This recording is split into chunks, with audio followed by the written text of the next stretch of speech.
Okay. Well, good afternoon, everyone. Again, my name is Sean Gibson, and welcome you guys to our annual webinar series. This is our sixth year. This started in 2020 during the pandemic, and here we are, 2026, 6 years later, to educate the community about the great players in the Negro League. We had several speakers throughout the 6 year time frame. Some of you are here joining us today, so thank you for joining us.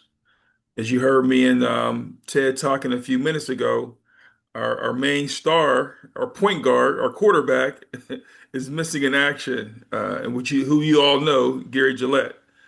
So we're hoping that Gary join us today.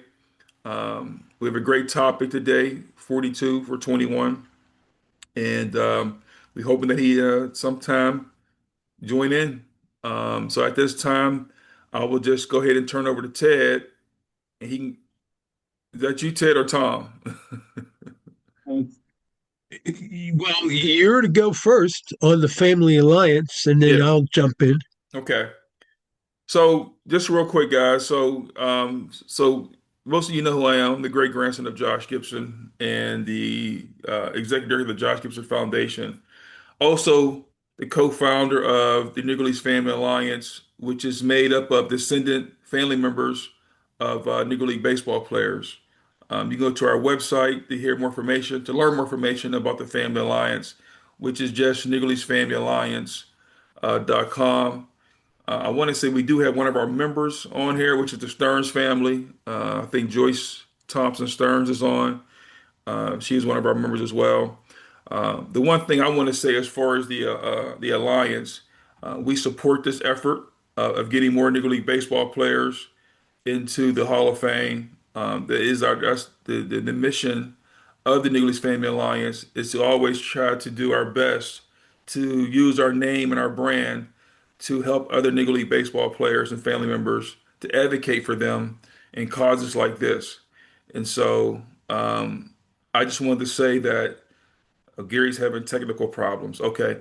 I just wanted to say on behalf of the Family Alliance, we do support this effort and that we are 100% behind this effort to get more Negro League baseball players into the Baseball Hall of Fame. So, Ted. All right. Okay. Well, I'm following Sean, and my topic is past efforts, including the Hall of Fame, to rank Negro League baseball players in order for the voting panels of the Hall to have something to go on. And the 42 for 21 effort began in on October 7th of 2021. Gary wrote me an email, and I think at the time we thought we might have a little bit of an impact. Well, it takes a little bit more than a couple months to get organized. We got our press release out for the results of a poll uh, on December 15th. And as you may know, the vote that year was on December 5th. But we were very pleased to have three of our top 10 actually got in the hall. So we had nothing to do with that, but that was celebration. And it obviously misled us for the next 4 or 5 years. Uh,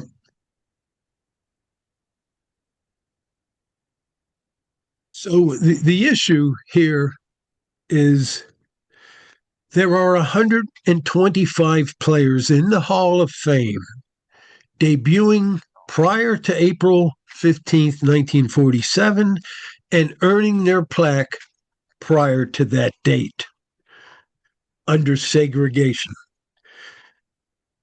There are only 28 Negro League players in the Hall.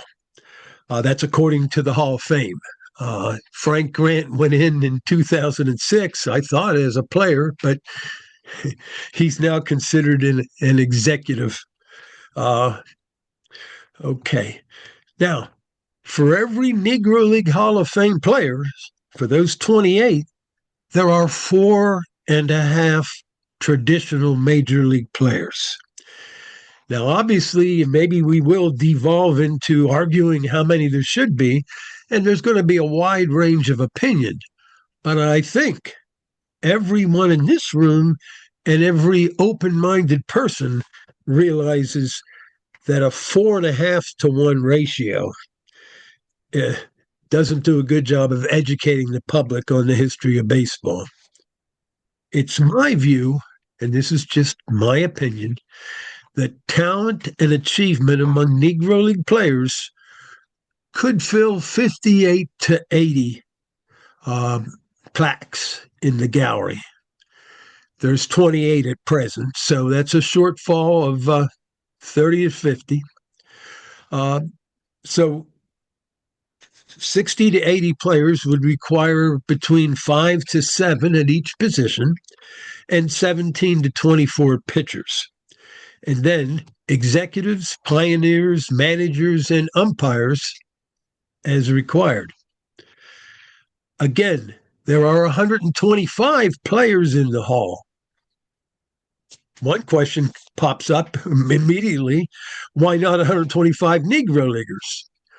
Well, I'm very satisfied with the supply and demand. 1920 through 48, there were 16 major league teams every year, and there were on average 13 Negro League teams. So already, right there, we can see 125 would be unrealistic. Although, in defense of more Negro Leaguers, SABR has recommended another 200 or so teams to be considered Major League. Now, Major League Baseball has only designated 1920 through 1948. Another reason to reduce the number from 125 is since the integration of the game in 26, this upcoming year, at least 40% of rostered players are going to be such that they would not have been permitted to play prior to the integration of the game. But even that, 60% would have been. So 40% divided by 60% would require a reduction from Did you talk to him? 125. Another impacting number is that 40% of all Hall of Famers, beginning with Jackie Robinson, debuting since April 15, 47, Yeah, I seen in the are chat, but I don't players of understand it color. because I don't know what he just say. They would Well, they he would just not have ain't been tell us permitted that to though. play We've been on the call since 11:30. So prior. Okay. Uh, and one other point, and this mitigates in favor of the Negro League quantity. Uh, there was no NFL, NBA, or NHL to compete for talent prior to 47. So when I say 40% of the Hall of Famers are players of color, who's to say what percentage it would be if we had a fair review prior to 47? Uh, so that's my preamble. Now, after that, I do want to talk about several other efforts to rank Negro League players. And the first one comes up, it's a favorite of everybody, the 1952 Pittsburgh Courier poll. 31 participants qualified beyond anything we have today. Uh, just a factor of who was around and who wasn't. But of those 31, about 23 or so are players. They actually competed with these guys that they identified. Um, then there was 4 or 5 writers and 4 or 5 executive types. And important, 90% of the poll were African American.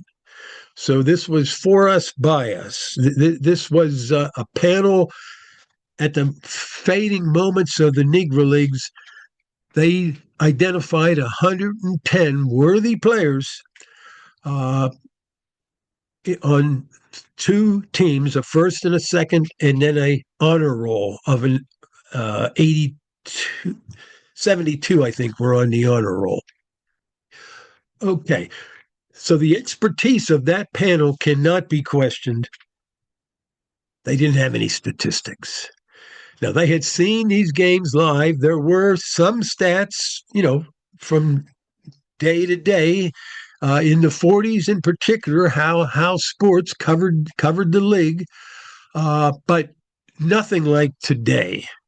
And we have to be careful as we rank players to give weight to legends and weight to statistics.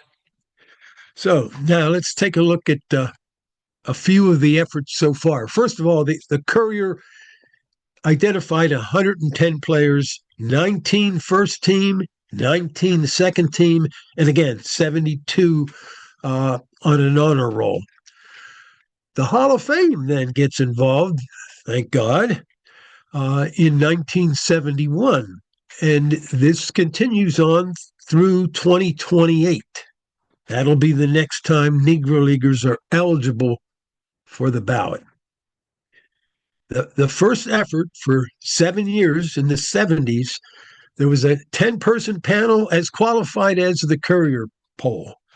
And they had a 25-person ballot that was really, to my knowledge, although Stephen Green has educated me in the recent past, we always thought those original 25 were the only ones being considered. But as Stephen obviously correctly points out, there was another interim ballot, came out around 95, that was used in the 90s. The original panel stopped in 77, thinking their job was done. We all, in retrospect, can see that it wasn't. But the Veteran Committee took over the role, and in 1981, they put Rube Foster in. The Veteran Committee was an 18-person panel that included Monty Irvin and Roy Campanella at the time. 6 years later, Ray Dandridge becomes a very unique Hall of Famer. He's the only Negro League player in the Hall of 28 that wasn't put in by some kind of affirmative action. Rube Foster not being a player, of course. That was an 18-person VetCom that put Ray in. Irvin and Campanella were on it, and obviously extremely influential. And Ray Dandridge was inducted in 1987. 8 years of silence with a very active SABR Negro League Committee at the time, led by Dick Clark and Larry Lester, and we were beating the bushes trying to get more Negro Leaguers in the Hall. And success happens. But here we had turned out to be a 7-year period in which they were mandated to put one Negro Leaguer in each year. This brought the total to 18, and again, there was a lull, but this lull was filled in very nicely by the announcement by the Hall in 2001, I believe, that $250,000 was going to be provided by Major League Baseball to the winning committee, the winning applicant that wanted to do a study of Negro League Baseball. And of course, that winning actor was the SABR Negro League Committee. Not by that name, because SABR itself made a pitch. The SABR Negro League Committee, without a name, actually defeated an application from SABR and a competing application from the Negro League Baseball Museum. And I think there was one or two others, but this was quite a coup for Dick Clark, Larry Lester, Larry Hogan, Leslie Heafy, and others involved.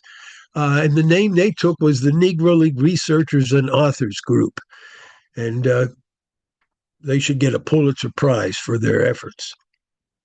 But it culminated in 2006 with the publication of a press release which included statistics for the 39 people on the ballot. And that was the first, with the exception of the Big Mac. I shouldn't leave that out. The Macmillan Baseball Encyclopedia in 1990 included stats. Nation stats growing. Okay, so in 2006, the Hall of Fame nominated 12 of those 40 or so people in the NL Rag to be on a voting panel, 5 of whom created a ballot based on information received throughout the year from SABR members, in particular SABR NLC members. Though 94 people were nominated, that 5-person panel reduced it to 39, and 17 of the 39, roughly 40%, were inducted. That left 22. Subsequently, Buck has went in, so there's 21 remaining on that 2006 ballot yet to go into the Hall. In 2021, praise the Lord, Buck O'Neill, Bud Fowler, and Minnie Minoso as a major leaguer, joined Jackie Robinson, Larry Doby, and Willie Mays. So that put us at 28 players by their count, plus 9 others, 37 in the Hall. The next time that group will meet, it's an era committee, and I guess it's called Classic Baseball Era now. And that'll meet in 2028. And it obviously, that's the topic of discussion today. Any changes that could be recommended to that. And we'll get to that in a second. Okay. Another group of interested people that ranked Negro League players occurred in 1999, and that was the SABR Negro League Committee.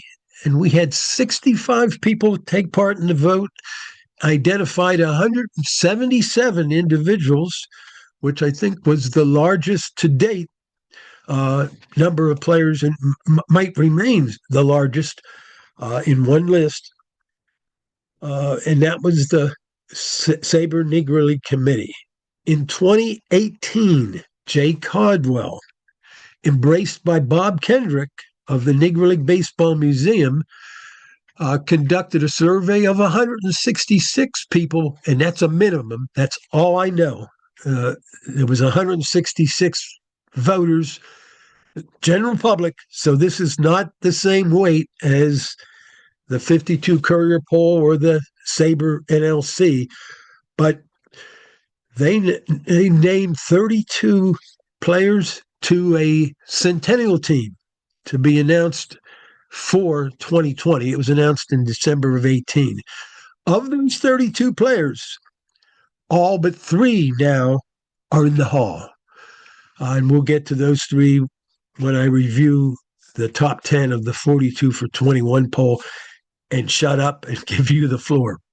Okay, in 2021, Larry Lester organized a vote among the NLC again. I don't know how many people voted, but we listed 101 Negro League notables from Jackie and Satch and Josh on down to whoever was 101, and that included players. So that was the Negro League Committee in 21. Later in 21, as I mentioned before, on October 7, Gary Gillette wrote me. I quickly included Sean, and 73 people responded for the 42 for 21 poll by December 15.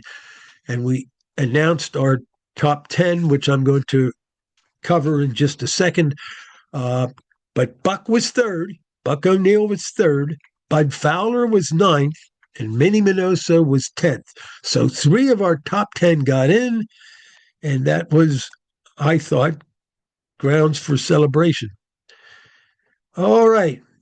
With no further review. Let's see if I can share my screen.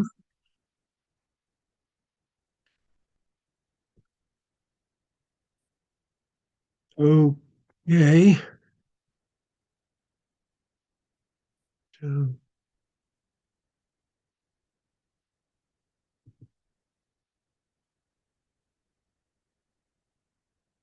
okay. This is the 37 Negro Leaguers currently in the Hall of Fame, from Satchel in 71 on down to Buck and Bud in 21. Many's not on this list, either is Willie Mays, Larry Doby, Jackie Robinson. But these are the players and executives in the Hall of Fame as we stand now. The next election that Negro Leaguers are eligible for will be December of 28, 27 for inducting in 28. All right, here's the top 10 as of today, when we now have 89 voters in the 42 for 21 poll. Tie for ninth, Spotswood polls. This is Paul Robeson's favorite baseball player. In the 40s, Robeson was asked who were the greatest African American athletes of all time. He named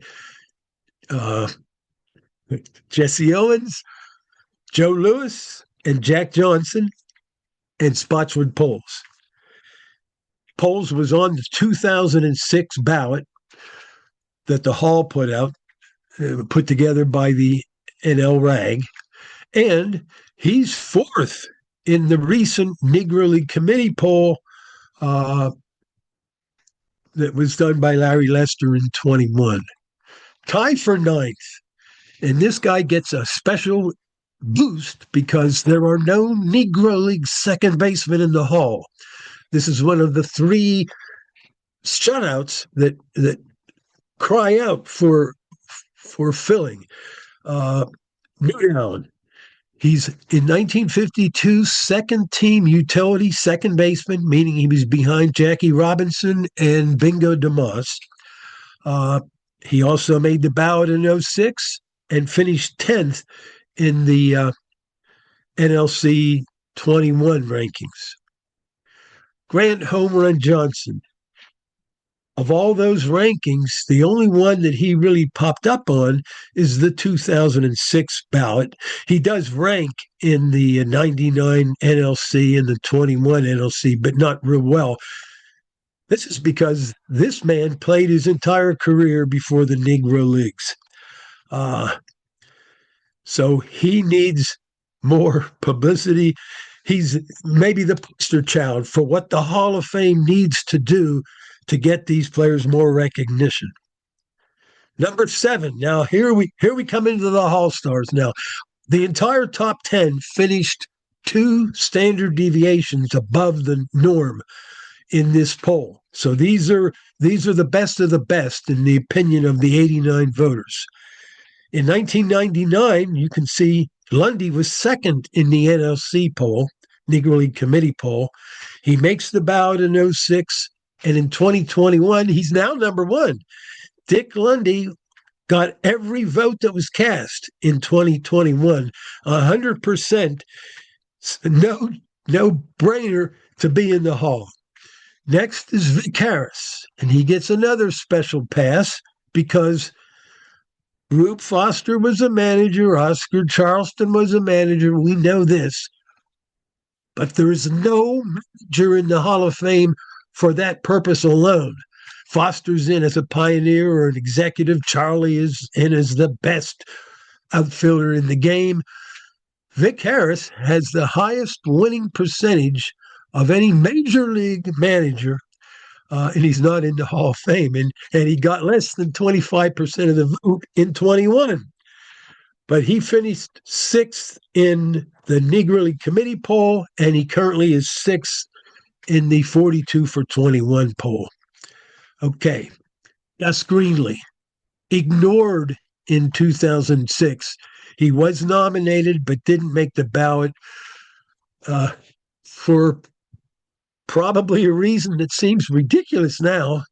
20 years later, when gambling has its hands on all four of the major sports, Gus Greenlee, who ran a lottery in the 30s and 40s for the benefit of people who couldn't get bank loans, uh, in 2006, the Hall worked against him making that final ballot. He's my favorite candidate among non players. Tied for third, John Beckwith. Again, this is my favorite player, among players to get into the Hall.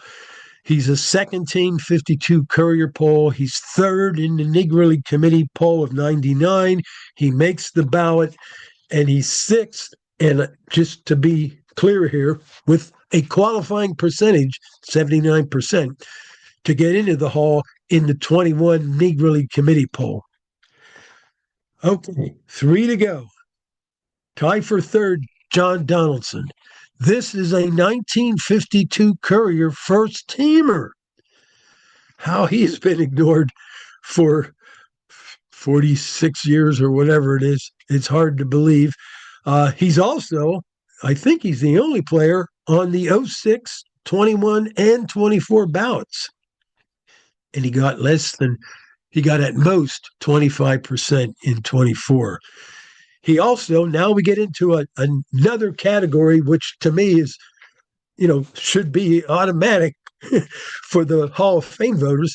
He's on the All-Century team, which I mentioned before, created by Jay Caldwell with the imprimatur of Bob Kendrick in the Negro League Baseball Museum. This is one of the two pitchers not in the Hall that were on that team. Second, and this guy's all at this level, the resumes are packed. 1952 second team Courier poll. 1999, he was number one, ahead of Lundy in the Negro League Committee poll. He's on the 06 ballot.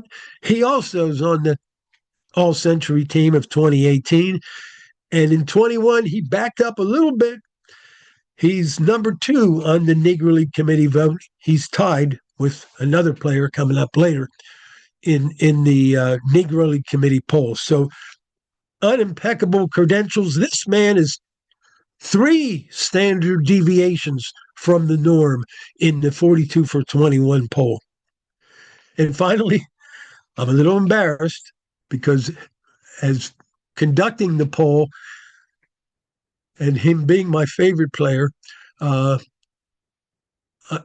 even I wouldn't put him number one.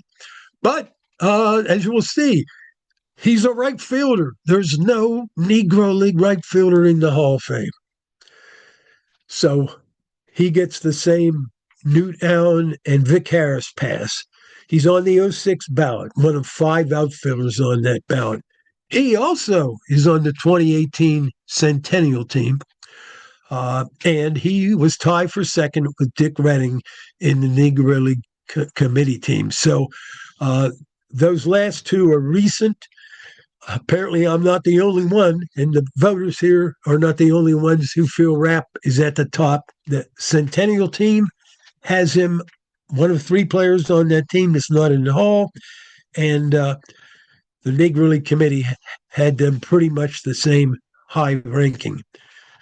Okay, that's pretty much all I want to say. There'll be another vote in 27. The ballot that they're going to be on is the classic baseball era, which presently runs through 1990, which is ridiculous. Well, let's stick first to the voters. If they do the same as they did in 24, no reason to expect they won't, there's going to be 2 highly qualified and knowledgeable people on the Negro Leagues. In 24, it was Larry Lester and Leslie Heafy. But 2 people versus 14 others that knew the players through 1980, and 1980, maybe 1990 by 2028. Who knows? The voting panel is just tilted against the Negro Leaguers. The ballot, I'm saying 10 here. I think it's only 8 now. I could be wrong. I think there's only 8 players on this ballot in 27. 8 or 10, it doesn't matter. There is only going to be 2 or 3 Negro League players as presently set up. And then finally, the other rule, which I don't think should stand, these are these are 8 or 10 players from the 19th century on, and we're telling people you can only vote for no more than 3. Uh, all right,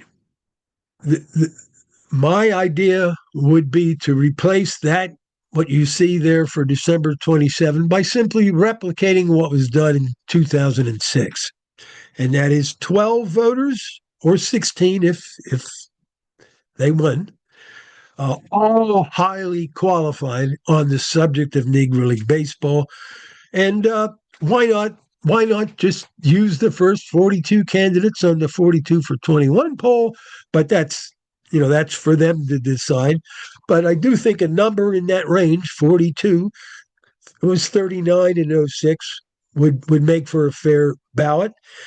And then everyone seen as deserving by the voters should be able to get a vote. Back to you, Sean.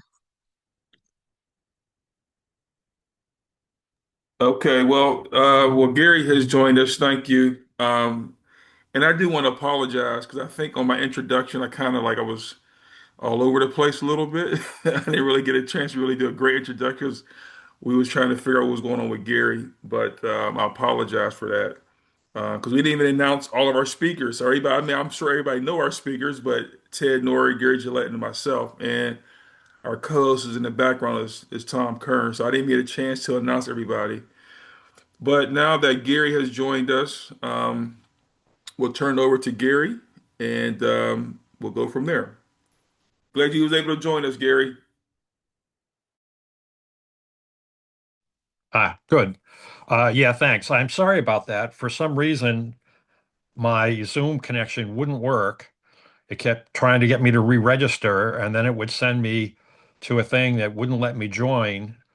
And it wanted me to download Zoom, the Zoom app, which I have on my iPad and which I use every week and just used a couple of days ago. And then it wouldn't let me join the seminar or the webinar.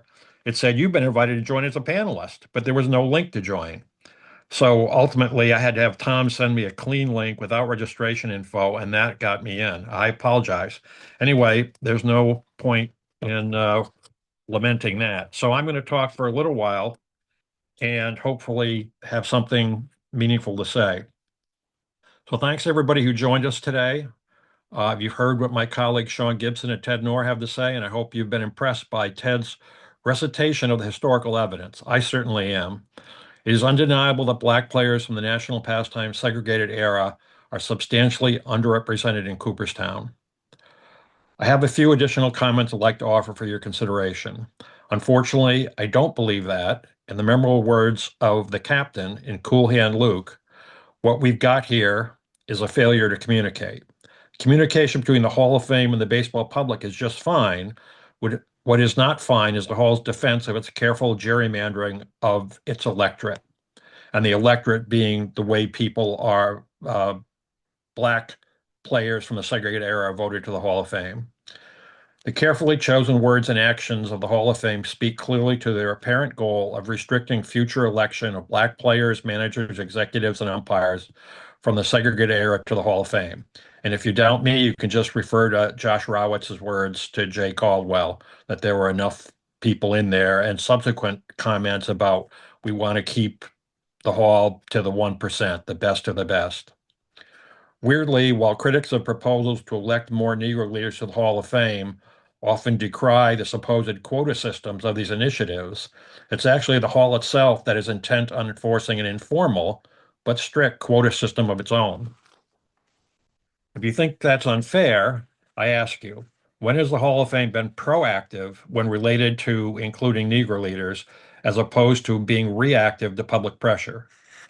I'd like to see a show of hands for all those who think that, absent Ted Williams' unexpected and brave plea at his 1996 induction, the Hall would not have taken another decade or more before setting up its first Negro Leagues Committee. I believe that we all know that it was only the major public embarrassment that an icon like Williams could generate that forced the Hall to act. Yet unbelievably, the Hall then proposed a new Jim Crow Hall of Fame, a separate but equal wing for the Negro Leaguers. Fortunately, the Hall was quickly forced to retreat from that indefensible position after a tidal wave of criticism. Yet, even then, the attempt to constrict the number of Negro Leaguers has continued, as the Hall pressured its initial Negro League Committee to disband after electing only 9 players. Not coincidentally, those 9 filled neatly out a starting lineup with 1 player per position. That's if you believe it was reasonable to assign the great and versatile Martin Diego to the Keystone sack.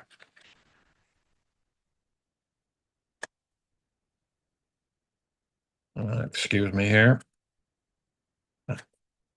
What will it take to get the Grand Panjandrums in Cooperstown to lower the de facto barriers they've set up to prevent more Black Hall of Famers from the segregated era from being added to the hallowed plaque gallery, the sanctum sanctorum of the national pastime? No one knows for sure, but it certainly won't happen without another sustained public outcry about the ridiculously unfair structure of the era committees. Let me read to you the exact text from the Hall of Fame's website describing the history and function of the era committees. Era Committee's election. The Era Committee has been a part of the Hall of Fame voting process since the first class of electees in 1936, with the first Era Committee electees coming in 1937. The Era Committees, formerly known as the Veterans Committee, consider retired Major League players no longer eligible for election by the BBWAA, along with managers, umpires, and executives. Notice anything? One of the salient facts about the various incarnations of the Veterans/Era Committee system is its almost complete failure to elect any Negro League managers or umpires. I mean, the only reason there are Negro League managers in the Hall of Fame is because many of them were player managers, and because Rube Foster, an executive, was also a manager. Is anyone capable of keeping a straight face when they say that a half century of segregated baseball could not produce one Hall-worthy manager or umpire? Really? Seriously? Pull the other one. As for segregated era executives, the Veterans/Era committees have elected only one executive, Black baseball titan Rube Foster. What about the other 4 executives included, you ask? F.M. Manley, Alex Pompez, Cum Posey, and J.L. Wilkinson were elected in the special 2006 process, not by any Veterans or Era committee. What about Saul White, Frank Grant, Bud Fowler, and Buck O'Neill, you say, all of whom are shown as executives on the Hall's official website? They are more aptly described as pioneers, one of the 5 categories for induction, but that category has essentially been abandoned by the Hall for no good reason in recent years. Sad truth is that only Rube Foster, a no-brainer selection whose greatness even the brainless could recognize, is the only executive, manager, or umpire from the segregated era that has been allowed through the bronze portals of the Hall in the half-century since 1971. More than a half-century now. When Satchel Paige was finally inducted into the Hall of Fame in 71, he said in his speech that there were many Satchels and many Joshes. We can forgive his rhetorical hyperbole there because you can easily argue there was no pitcher as great as Paige and no player as great as Gibson. Paige's point, however, is spot on.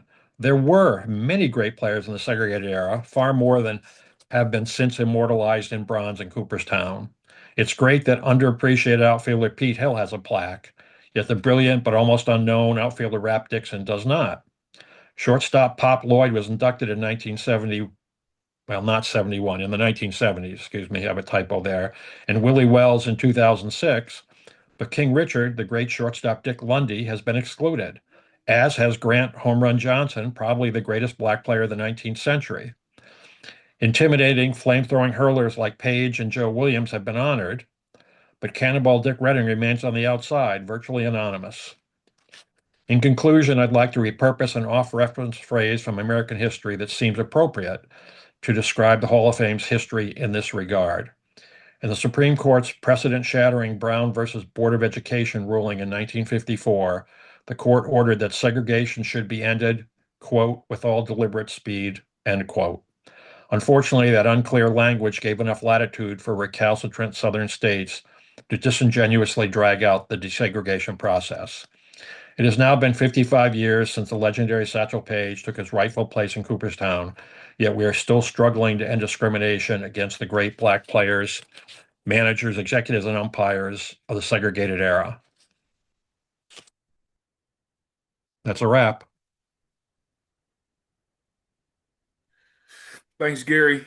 Um, Tom, I think we can go ahead and wrap it up with some Q&A. Is there any questions in the? I saw a few questions in the chat for Ted and Tom. I mean, for Ted and Gary. Yeah, thank you, Sean. What I'm going to do is turn on the mic for those who have raised questions or comments. I'm going to go to Bob Poet first, and Stephen Green's, or per your notes, maybe Stephen Green's son, and then to some others. So let me find Bob in the scroll, and I just turned you on, Bob. So fire away with your question or comment. Yes. Well, I wrote it out there. It's one of the things I've really enjoyed about my Negro League research is comparing players that I've seen to the Negro League counterparts. And I don't search that out, but I see something.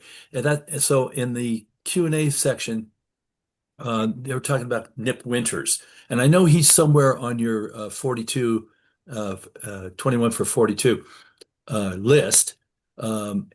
And he doesn't get enough attention. I think everybody can agree on that much. He should at least be considered for the Hall of Fame. So anyway, it was a quote by Sam Lacey, who had seen both Winters, and he likened him to Smokey Joe Williams.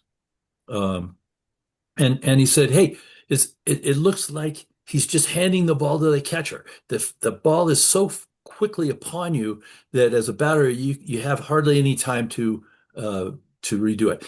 And so that triggered a memory for me about seeing J.R. Richard pitch. And it's just things like that make me appreciate the connecting the dots. So a couple others. Henry Kimbrough, it says built like a fire plug, to run like a rabbit. And that is what I saw in the early days anyway for Kirby Puckett. And then a third one, oh gosh, there's another one in my question. I'd have to look it up again. Oh yeah, Buster Posey. Now Buster Posey's white, but he's built, you figure, okay, they lived about 100 years apart. But Bruce Petway, look at Bruce Petway, a slender build, and he even kind of, to me, kind of looks like they kind of look alike, So is it useful for the purpose of getting more Negro Leaguers the recognition they need, even if they don't make the Hall? The discussion of them is worthwhile, and it's a win if we can keep talking about them. So the question then is, okay, are there others like that you and the panelists here can cite as modern day or recent players that remind you of, with reason, of a Negro League counterpart? Does that make sense?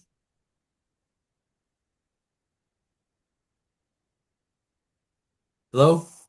Yeah, I think it makes sense, Bob. The person that comes to my mind, of course, is always Rap. And Gary has educated me on Dixon, a good counterpart. And this is statistically, not looks. Roberto Clemente. 5 tools, both of them, with the arm being their best tool. And their number, the only number we know of Rap's is 21. So right. That's a point that I think underscores what you're trying to say, Clemente and Dixon. Some of the stuff that you were talking about, it seems to be, it was less stat driven. And that would be individual opinions, and I respect the ones you gave. Uh, but I'm not so sure how, other than to give you a visual, I don't know how far that can help the process. I guess it's trying to get beyond the numbers and create a feeling, like another guy, Slim Jones, short career, lefty. That was quick. What does he have in common with, say, Sandy Koufax, which There you go. still living and everybody knows. Try to bring that into present day. There've got to be a number of others too. So yeah, you mentioned, okay, so if you can, reasonably compare Rap Dixon to Roberto Clemente, then you've got a leg up. This is a Negro Leagues answer to, or pre-answer, because he came first, to the Negro Leaguers with a modern day or a player that everyone knows. So that's it. And the numbers, oh boy, I mean, you can.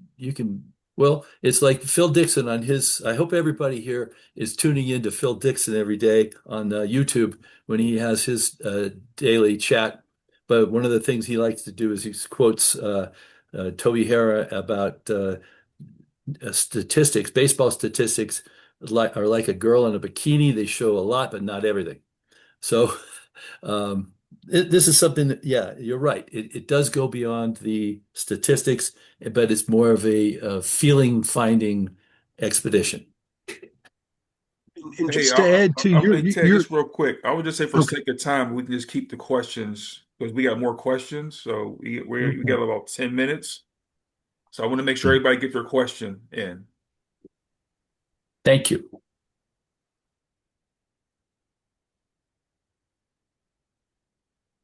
That's all I have for today. Thank you. Tom, the next one.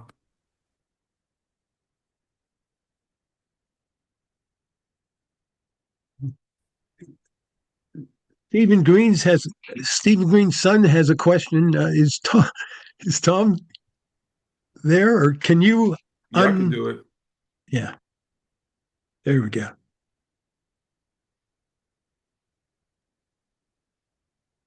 He should be able to talk. Oh, this is.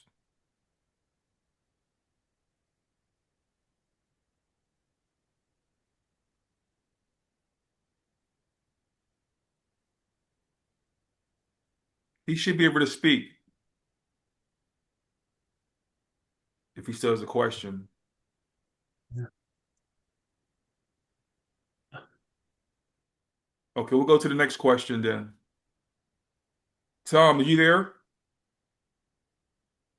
Yeah, I'm here. Thank you. I'm going to go on to Richard. Richard, I'm going to turn your mic on.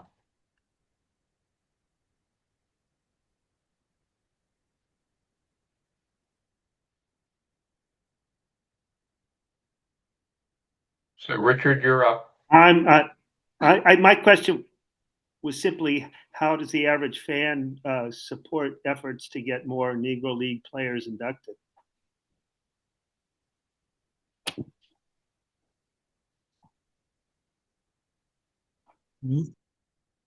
Let me say something to that, and this wouldn't be the average fan because they're not hearing what I'm saying, but anyone in this room who wanted to link up with me, start a conversation. Ultimately, I'd be looking for your 42 for 21 ballot. My email is papabell, PAPABELL, at AOL.com. So that's one answer, Richard, but it doesn't really reach the average fan because the average fan isn't here. And unfortunately, the average fan could care less about Negro League baseball. So writing the Hall of Fame is not really a worthwhile endeavor? Probably not, but that's what's available to all of us. I endorse that idea. Yeah, I don't think, if I can interrupt, that writing the Hall of Fame is a bad thing. I just don't think it's based on evidence. It's not going to get us anywhere. What I think people need to be is vocal. We need to speak up at SABR gatherings, at ball games, at any place we have a microphone or ability to publish something on Facebook, on social media, and just talk about this disparity, and not, let people say, as I mentioned there, people criticize, oh, you want a quota system. We don't want a quota system. Actually, it's the hall that's got a quota system of this 1% best of the best stuff.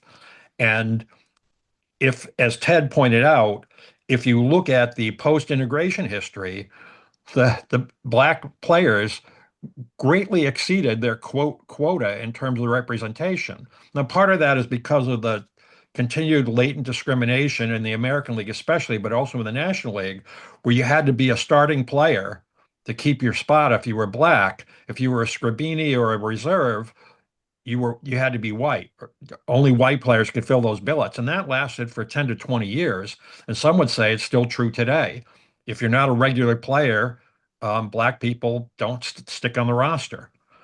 So I think we need to speak up and be vocal. I will say that on Monday at 5 p.m., we're going to announce a major new initiative on the 42 for 21 website.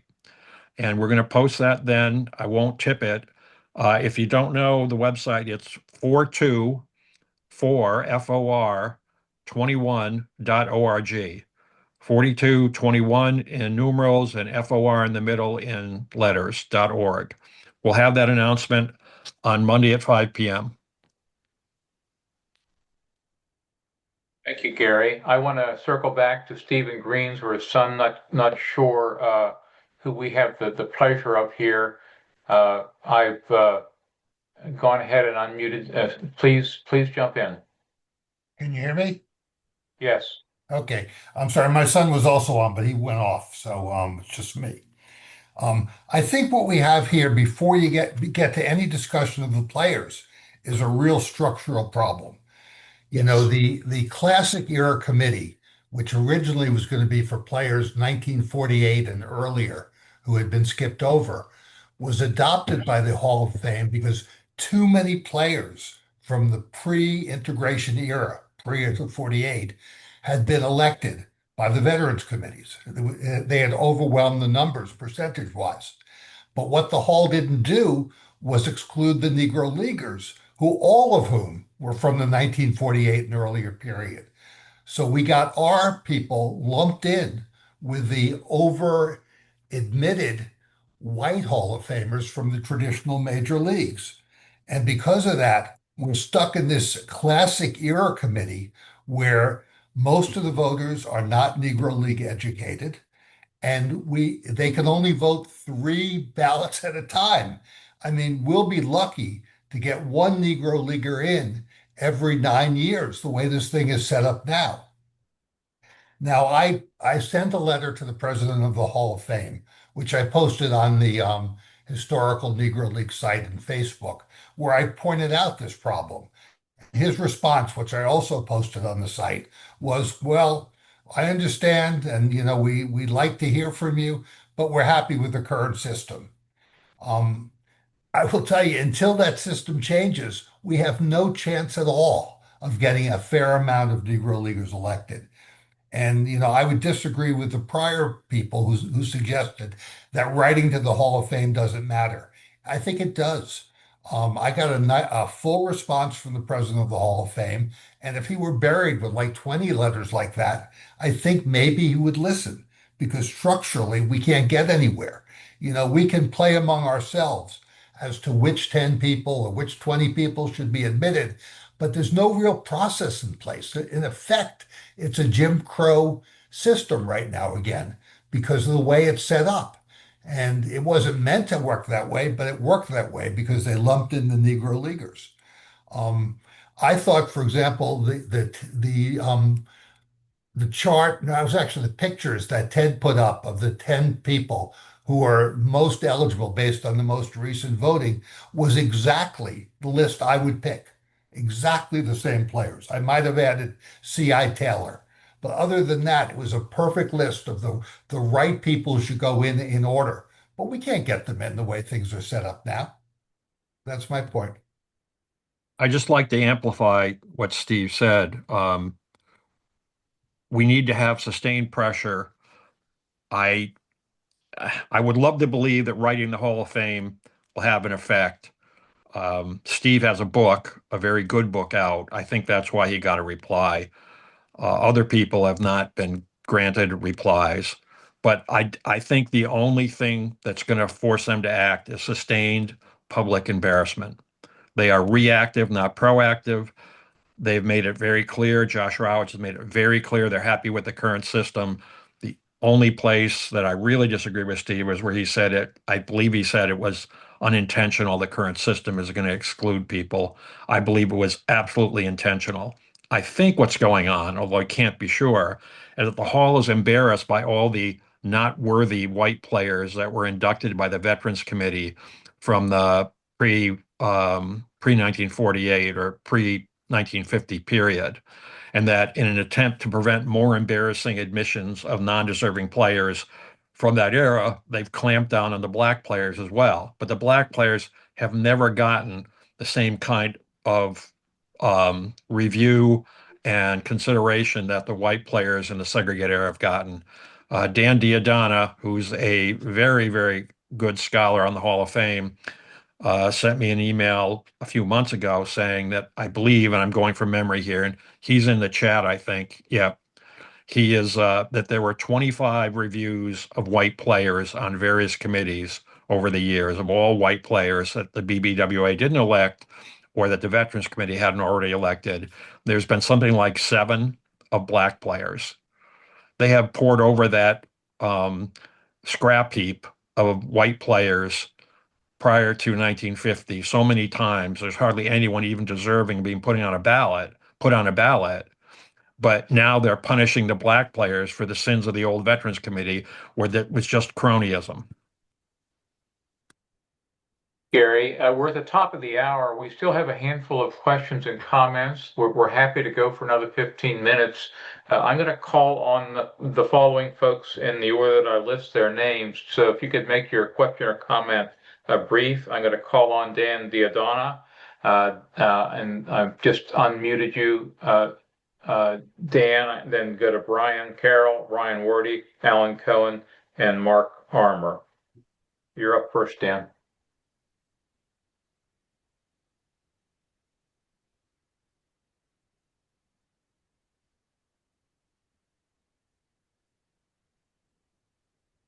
You guys hear me okay? We can. Okay, sorry, I had some issues there. Yeah, I personally think that in that Gary's point of the embarrassment, sustained embarrassment, we got to get somebody like CC Sabathia or Ken Griffey Jr. or somebody who's been actively supporter of the Negro Leagues to say something in public, because that people have been writing letters for decades, and I'm again not saying that that's not a good thing. It's not. Even if it doesn't help, it doesn't hurt. But I think that's really the way that things go now. I mean, it didn't happen until Ted Williams said something in the first place. It's like you said, they're reactionary, and that's what's going on. And it's trickled down to post Negro League black players, like you were saying. The any sort of committee didn't elect a single black player not involved in the Negro Leagues until like Lee Smith just a couple years ago. So any borderline player is there's been a few since, with Baines and Minnie Minoso and stuff, but it's a systematic problem that is actually going to continue through. It took Dave Parker this long to get in. Lou Whitaker's still not in, but Trammell is. There's plenty of trickle down effects that are continuing to be a problem because of the way that it is. Thank you. Thanks, Dan. Any comments from our host before we go over to Ryan?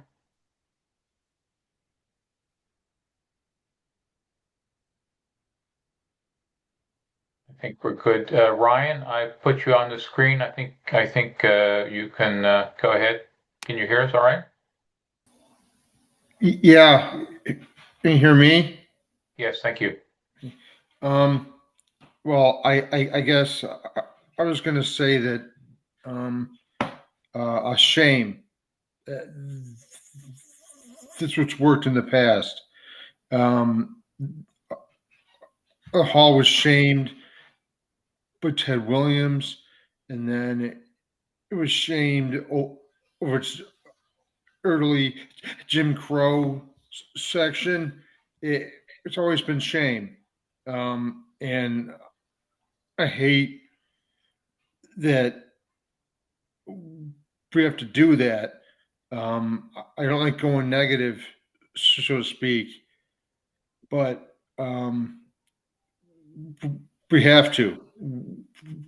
We have to embarrass them because they're an embarrassment. And I guess that's my thought. Thank you, Ryan. It looks like Brian Carroll dropped off. He had raised a point earlier, but I want to circle now to Alan Cohen. Alan, you're up. Okay, thank you very much. And I know Mark Armour's waiting, and I know he has some great things. But I do want to say that we're seeing in the SABR Bio project more and more great black players. The Spotswood Poles bio just came in. The Sammy Hughes bio is excellent. Ted spoke to the point of second baseman who should be in the Hall. Sammy Hughes is most definitely to be included in that group. Nip Winters, a great home run hitting pitcher, can be considered. My big question in all of this, and I don't know the answer, what percentage of Negro League players is in the Hall of Fame vis-a-vis the percentage of ALNL white players that's in the Hall of Fame? I think that's something we should know and be able to publicize in saying that we need more Black Negro League players into the Hall of Fame. We just have had too much exclusion for too long to have it be made up by one at a time, maybe every 3 or 4 years. That's just not going to be acceptable. Thank you. Comments for Alan, Ted, Gary? I agree with all this stuff. One of the things I like to say is at the current pace, even if some Negro Leaguer or earlier black baseball player gets elected, it's almost too late. I mean, we're now, Ron Teasley in Detroit died a couple of weeks ago. He was 99. That leaves only one player from the pre-49 Negro Leagues, which is what MLB recognizes as major. Bill Greason in Birmingham, alive. Bill is 101. Now, SABR recently recognized the Negro American League in 1949 and 1950 as major, and I think that's the correct decision.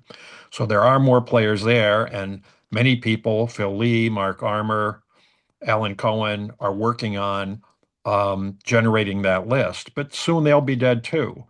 And all we'll have is the guys who played in the Negro American League in the mid 50s and late 50s who probably couldn't have competed on a Class C team.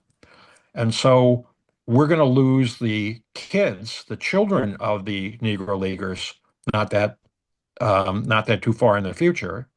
They're pretty old too, most of them. And then we'll start losing their grandkids.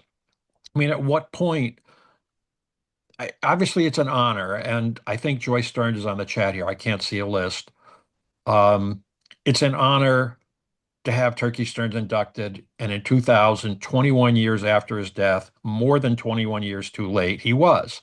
And it was a great induction to have his widow, Nettie, speak, and to have his two daughters there, and his granddaughter, and other family members.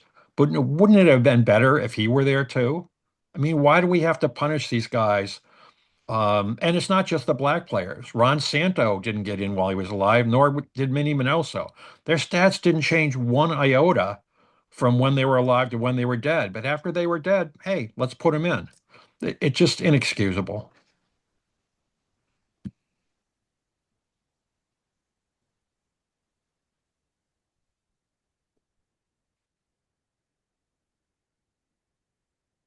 Is there any more, Tom?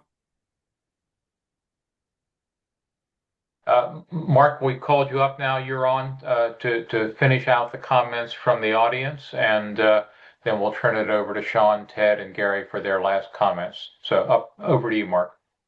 Can you hear me there? Yes. Okay.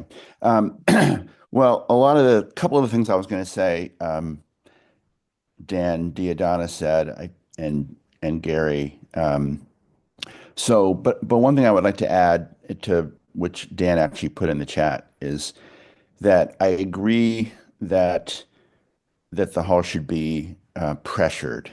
I do think that's wise, but I also think that it has to go to the top, because one thing I learned, I spent a lot of time digging into the story of the Page campaign, which took 20 years, really, even long before Ted Williams. And it was the Hall always. It was not the writers. It was not Bowie Kuhn, who got a lot of blame. It was the Hall, and I think it's still the Hall. And one of the problems with a strategy of writing and saying, please put in John Beckwith, is that the Hall, every time they put a new Negro Leaguer in, or two or five, they say, okay, enough. That's enough. We've closed the books. We're done now. And I think that the pressure that needs to come to bear, and I really applaud what Ted and Gary have done, is that we need more of a systematic change to the way the Hall works here. And it's not just one at a time. We need a group that is in charge of getting this right, no matter how long it takes. If it takes 20 years, that's how long it's going to take. But we need to sort of get to it, and not just put in one every couple of years. And that's the risk, I think, of attempting to get behind two or three people and then push for those. Because I think that if we do that, there's going to be a 10-year gap when we're done. That's all I had to say.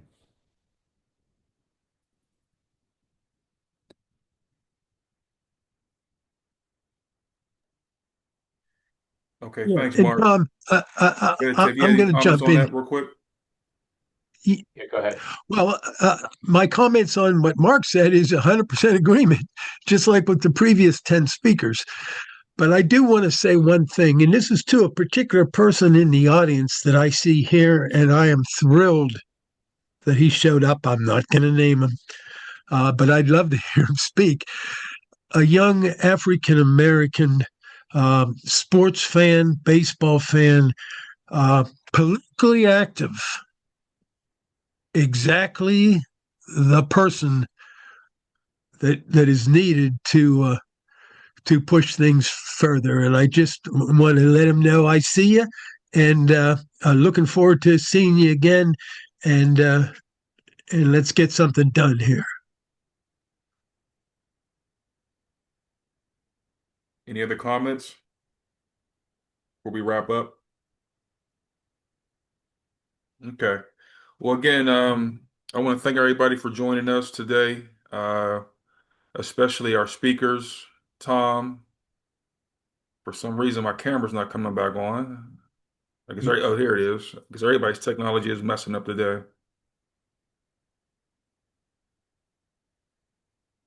Okay. So again, I want to thank everybody for joining us today. This was a great conversation. More to be said. As Gary mentioned, there'll be a special announcement on Monday. Did you say 5 or 5:30, Gary? 5 o'clock 5 o'clock Eastern time. Eastern time. And so, yeah, I heard some of the comments. Yeah, anything that you can do if you want to write letters to the Hall, or if you know anybody else. I heard the comments about maybe getting Griffey involved or CC involved as an advocate. I think that's a great idea. Anything that we can do to help push this along. This conversation doesn't end today. So if you do have any further comments after this, after today, You can, reach us through the website, as Gary mentioned, 42421.org, or reach out to the Josh Gibson Foundation, which is just joshgibson.org, and or our emails to if you have any further follow-up comments or suggestions or ideas of how to get this momentum going. Sean, I just want to add, if people go to 42 for 21 website today, tomorrow, or before our announcement on Monday, they will find it hasn't been updated in years. That's because we naively assumed after they changed the rules and they elected Buck and Bud in, what is it, 22, that we wouldn't need to be out there on the ramparts. It looked like that we were making progress, and then Okay. the hall went backwards. So it's time again to get out there and say, this is unacceptable. You shouldn't be doing this. Right. Okay. Well, yeah, that's a great point, Gary. And so, yeah, if you in the meantime, I think most of you probably have our email, our contact information. You can reach us that way if you have to reach us before Monday. Just as a quick announcement, our next webinar will be April 25th. April 25th, it'll be one of our family members from the Negro Leagues Family Alliance. It'll be Doug Foster, who is the descendants of Bill and Ruth Foster.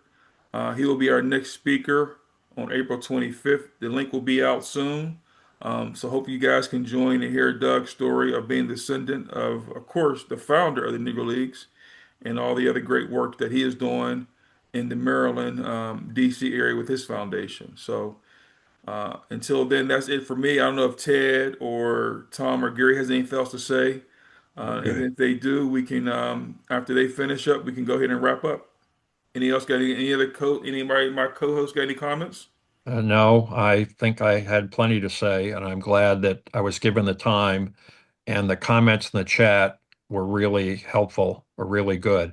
I presume I can't figure out on Zoom here how to download the chat log, but I presume we can get one from Tom Kern and we can email it to people who want to see the comments on the chat log. Yeah, we Is get that that. right? Is that right, Tom? I have access to that, so we can Oh, make sure good. we'll Okay, have all that, right? good.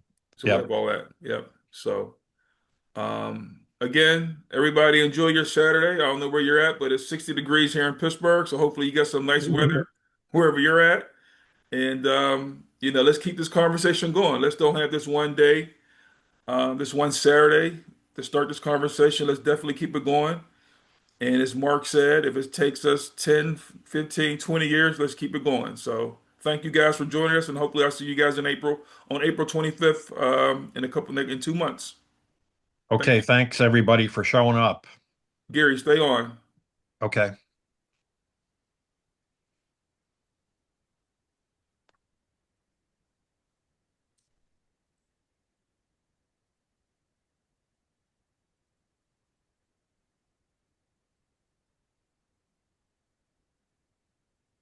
So it's just us now, or there's still other people on? They're slowly jumping off. I'll let you know What when we can go what from was there. our peak attendance today, Tom? I saw 38, but then I joined late. We were up to 40, but we had a couple of duplicates, so I'd say in the mid 30s. Okay, and we had 33 at the end, which was really impressive. Yep. My experience is after 60 minutes, people start dropping off very quickly. So if we peaked at 38 or so and we had 33 at the end, we were doing Hey, good. good to see Craig Davidson still here. Good for him. Good for him. I'll be in touch. All right, guys, it's just us. So yeah, I think Gary, get your question. I think we were close, like Tom said, close to 40. And that 40 and counts us, so 36 attendees. It was a couple of duplicates. So I would say around 30. Um, Hey, I am somebody. I count too. well, I'm just saying as far. I know. I just couldn't resist that. No, but it was because listen, before you jumped on, and I think about 5 minutes to 12, we had like 8 people. Yeah. And all of a sudden it was a mad rush. Which was good. I mean, we had 70, 75. We had 55% show up, so that was great. Yeah, I don't know what happened today. I would register. Actually, maybe no, I did register. I did register, and I got a link. But I use this device all the time for web meetings. I must do 2 or 3 Zooms every week. I do MS Teams. I even do Google Meetings on it, and I've never had this problem. I actually took a couple of screenshots of the messages I was getting so I could send them to Tom Kern because maybe he can tell me what I was doing wrong. Yeah, but you know what, Gary, you should have, as a panelist, you should have had a link go to you as a panelist. But I guess, I mean, either way, it worked out. I mean, Well, I got multiple invitations to join as a panelist, but there was no link on that page that I could find. okay, okay. Let me stop the recording.